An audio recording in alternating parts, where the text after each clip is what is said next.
everyone, and thank you so much for tuning in to Carly BTV. I'm Dr. Karlisha Booze. It's Wellness Wednesday, and so we have some safety tips for you as the 4th of July holiday approaches. And this morning, we're joined by Dr. Jason Buckert. He's the Assistant Medical Director in the ER at Piedmont Macon. Good morning. Thank you so much for joining us, Dr. Buckert.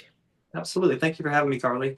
Absolutely. We want to talk about, some safety tips. A lot of people are, getting ready to set off some fireworks, hitting the mm, beaches, going swimming, just to enjoy some, holiday festivities. So what can you tell us? Let's start off with fireworks. We do know that the U.S. Consumer Product Commission stated that 11 deaths were related to fireworks just last year. What safety tips can you give us as we prepare to set off some fireworks?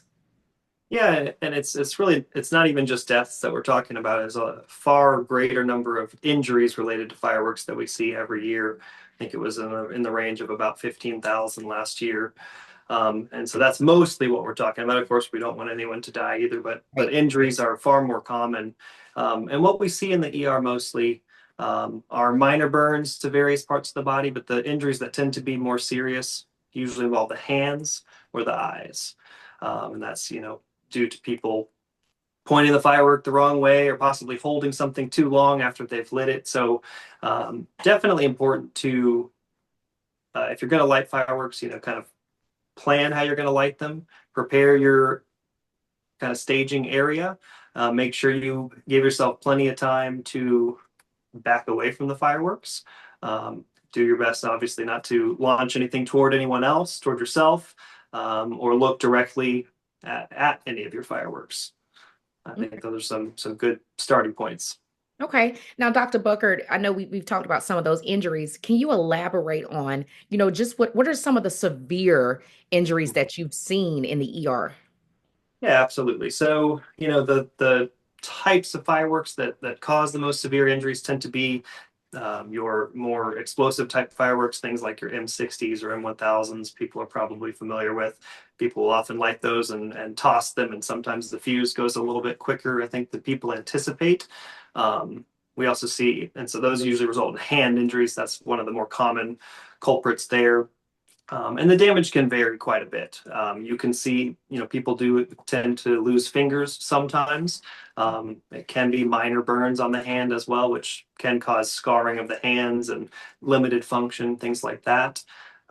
We also see more, our eye injuries tend to come from things like Roman candles or those mortar shells that produce kind of the typical, nice blasts in the sky that we like to all look at.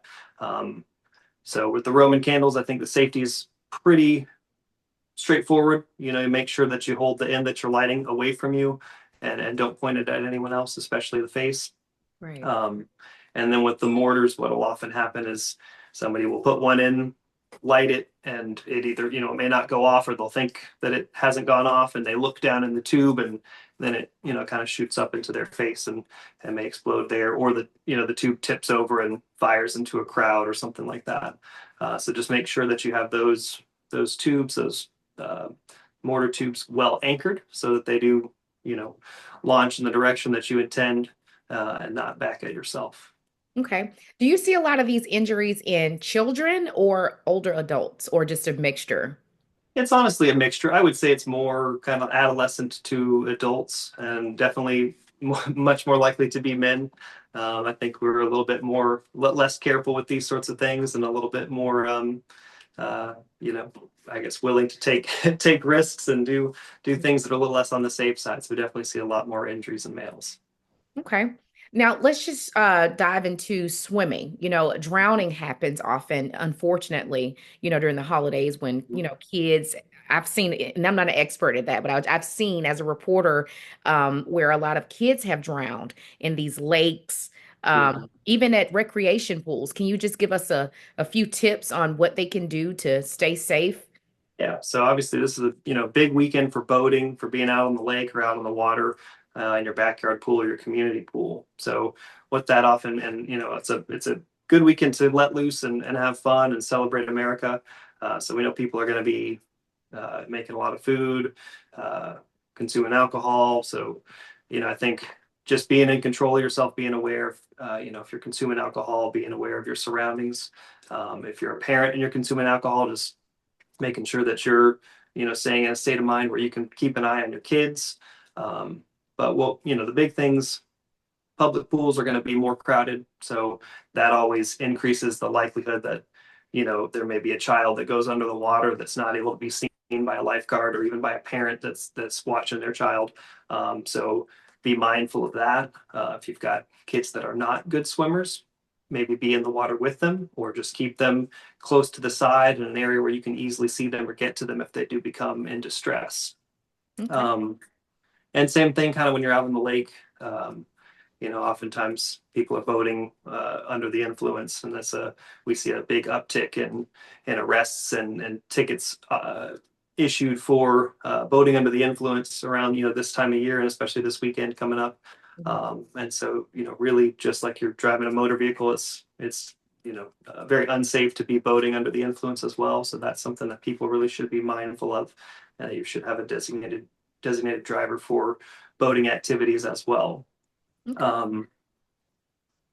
And if you are driving a boat, I would just say, be mindful that there may be swimmers in the water, more swimmers than you might normally see. And so, doing your best to maintain your speed at a reasonable level and keep your eye out for, swimmers who may or may not have life vests on in the water, and make sure you're not, putting yourself in a position to hit anyone. Got it.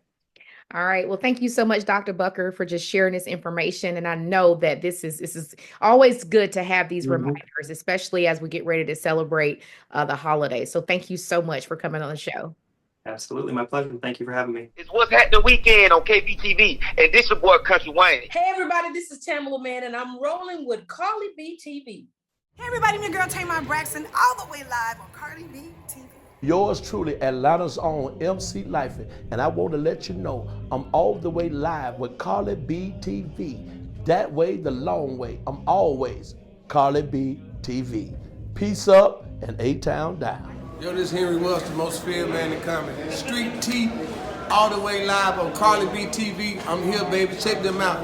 Yo, what's up? I'm Tony Terry, all the way live on Carly B TV. You heard me? Poker Bear, all the way live. We'll call it BTV, you understand me? You go learn today, babe.